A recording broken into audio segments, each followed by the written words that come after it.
एक ताकतवर मकड़ी राजा एक स्कूल में घुस गया है। उसने एक लड़के को काट लिया।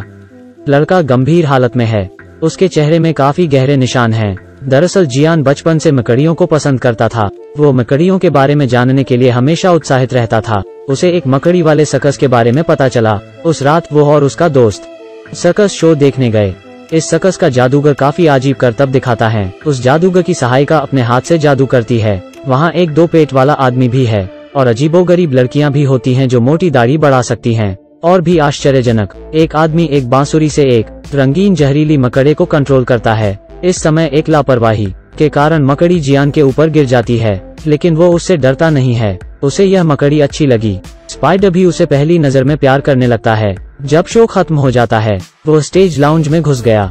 उसे पिंजरे में बंद वही मकड़ी मिली। तभी उसने बाहर की हलचल सुनी तो उसने तुरंत पिंजरा गिरा दिया। अगले दिन वो मकड़ी को स्कूल ले आया। इसे जोशुआ ने बैग में रखा हुआ है। उसने पिंजरा निकाला और उसे दोबारा देखने लगा। अचानक स्कूल की घंटी बजी। स्कूल की घंटी से वो इतना डर गया कि पिंजरा गिरा दिया और स्पाइडर बाहर आ गया। स्पाइडर तेजी से दरवाजे की तरफ भागने लगता है। तभी वहाँ बहुत सारे स्टूडेंट्स बाहर आते हैं और वो मकड़ी भी उनसे से बचते बचते आगे बढ़ता है। स्पाइडर को देखकर बच्चे चीखने लगते हैं। वो खिड़की के गैप से बाहर निकलने ही वाला था कि उसका सर खिड़की में फंस गया।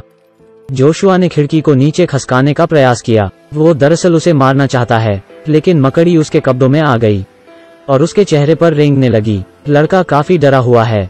वो थोड़ी देर के लिए शांति से खड़ा हो जाता है। लड़का तुरंत होश खो बैठा। उसका दोस्त ये सब देखकर स्तब्ध है, तो वो वापस सर्कस में जाता है। वहाँ वही आदमी मिला जो मकड़ियों से करतब दिखाता है। वो कहता है कि वो उस मकड़ी को उसे सौंप देगा। वो दरअसल उस आदमी से सौदा करने आया होता है और वो दोनों ने एक दूसरे की मदद करने की बात कही। वो लड़का उस आदमी का सहायक बन गया। यह एक सौदा है। उसकी मकड़ी चुराने के लिए यह एक छोटी सी सजा है।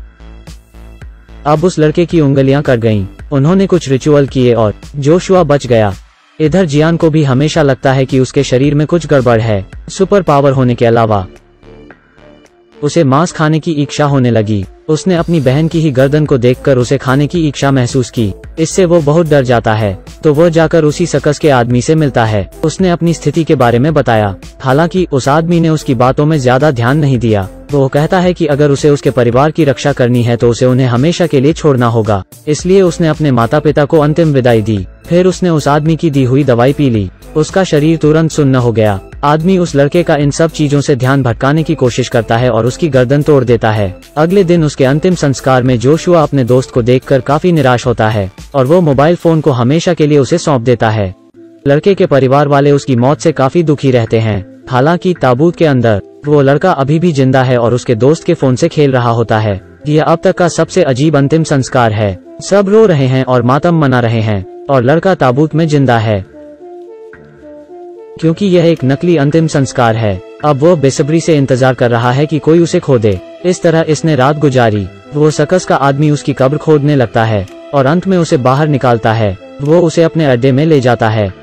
यहाँ उसे एक अच्छा दोस्त मिला जो कि ग्रीन मैन है। उसे यहाँ एक गर्लफ्रेंड भी मिलती है, लेकिन उसकी प्रेमिका की अजीब सी पूंछ रहती है। लेकिन यह सब लंबे समय तक नहीं चलता। उसे पता चला कि उसके परिवार को अगवा कर लिया गया है। उसके परिवार के हाथ पैर बांध कर रखा गया है। तभी वहाँ जोशुआ आ जाता है। यह पता चला है कि जोशुआ को एक मकड़ी ने काट लिया था, लेकिन इसने उसे भी वैम्पायर बना दिया था। अब वो चाहता है कि उसका दोस्त आत्मसमर्पण कर दे, नहीं तो वो उसके परिवार को मौत के घाट उतार देगा। हालांकि जियान ने कभी मानव रक्त नहीं पिया है। तभी उसकी प्रेमिका छूट गई और आजाद हो गई। उसने कहा कि वो उसका खून चूस सकता है। यही उसके परिवार को बचाने का एकमात्र तरीका है। वो लड़का गहरी सोच में पड़ गया। फिर उसने उस लड़की को काट लिया।